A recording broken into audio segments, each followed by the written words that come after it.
Hello and welcome to my first entry of my BTO diary. I've decided not to prolong this because the longer I prolong this video, the longer the video is gonna get. I've decided to start now. So I would like to issue a disclaimer that I'll be speaking in my native Singlish language. Okay, maybe it's not a language, but it's something that Singaporeans always use. It's like our own English.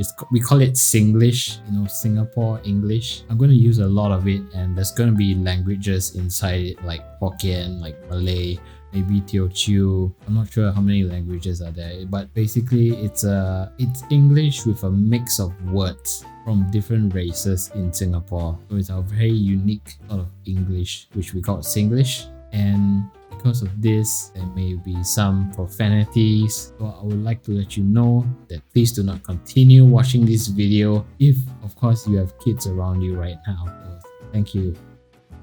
Okay, so diary entry number 1. I'm trying these new sunglasses right now because my friend said that my previous sunglasses look like some dodgy salesman. I'm trying to sell you some MLM.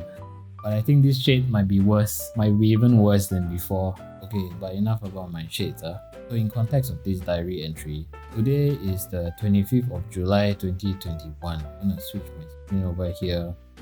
Basically, we have 117 new locally transmitted COVID cases. And this really began last week. So we were almost going to open to like 8 people already. And then suddenly, some champions decided like, okay, seems very safe, let's all go to KTV.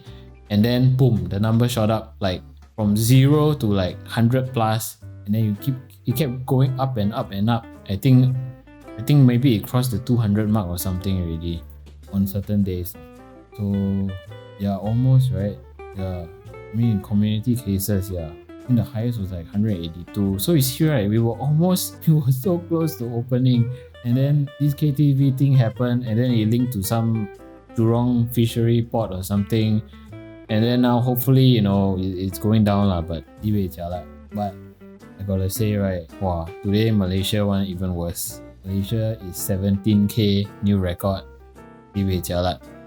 So I bet, right, a lot of people are gonna be very worried about this, right? Because I think they're already in lockdown, right? They're in some MCO thing. And especially for renovation in Singapore, right? They rely a lot on Malaysian carpenters from across the border. So that means that if they are going into a stricter lockdown, right? We cannot get any construction work done faster, and everything's gonna drag even longer. So I think a lot of people who have houses already and starting this reno, right? Wow, see, we're worried now.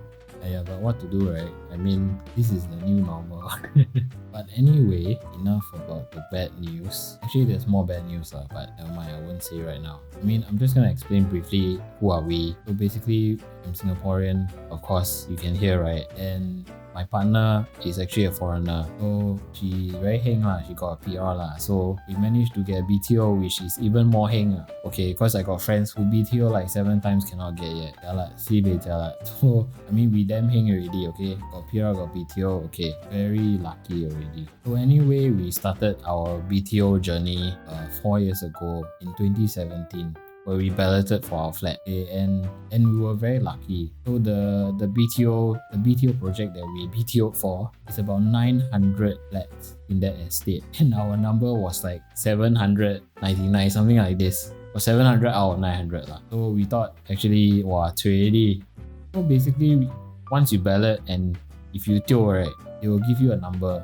Okay, so the number will be like your queue number. So like for our estate, right, I told you that we have 900 flats, and then if your queue number is like number 1, right, you are si bei heng, okay, you are damn lucky. It means you're the first person in line to choose your flat. So you go down to the HDB place and choose your flat, and everyone will queue behind you. But of course, you gotta do it quick lah, because they don't just allow one person in at one time. So there will be a few people, and then you can see, right, on their computer system, there's going to be like all the flats available and what's on hold, what's not on hold, and then you basically got to choose as fast as you can. But if you're the first person, I think you really know what you want very easy. So ours was like 700 out of 900. So when we went in, right, of course all the good ones all taken, right? But I mean, in life, right, if life gives you lemons, you make lemonade lah. So we basically had a process to, get the flat we actually want and we are happy with.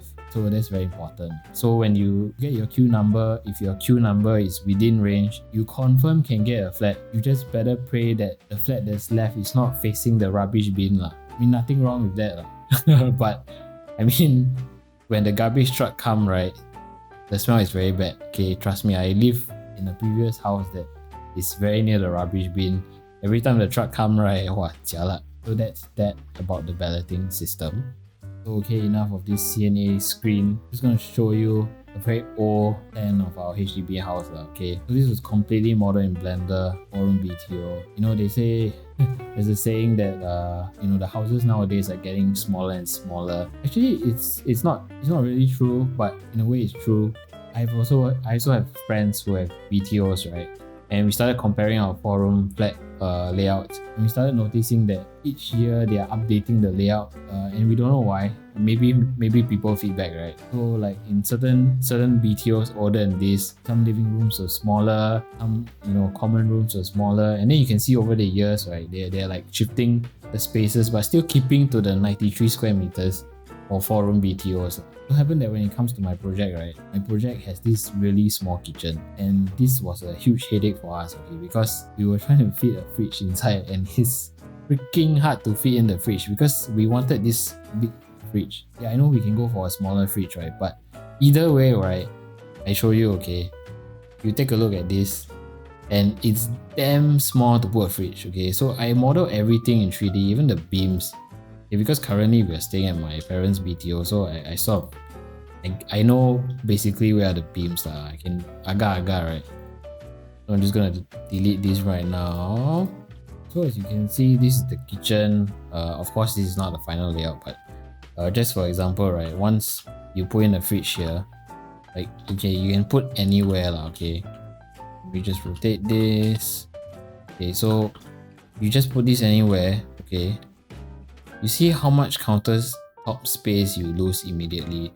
So I model all the oven, the hob lah, the hood lah, all to the proper dimensions. So basically, we want to do an induction hood, and this was sort of modeled under the same dimensions as the one we saw on the website. You can look at all the technical specs to get all the sizes and all that. And basically, like, the moment you want to put your fridge inside the kitchen like this, right, like, there's no more countertop space already. Then how?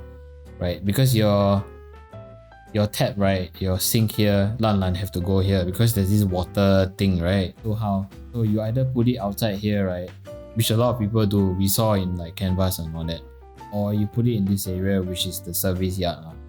But then if you put your fridge here, that means the top, the hanging poles, right, for your laundry, you cannot bring it down anymore, right? So, you know, it's a lot of things to think about. So which is why I say, like, you know, if you do your 3D early, right, you can roughly know what to buy, and you can basically gauge, you know, how big certain things. So of course, you want to figure that out as early as you can, so you know what you can and cannot have for your house, basically.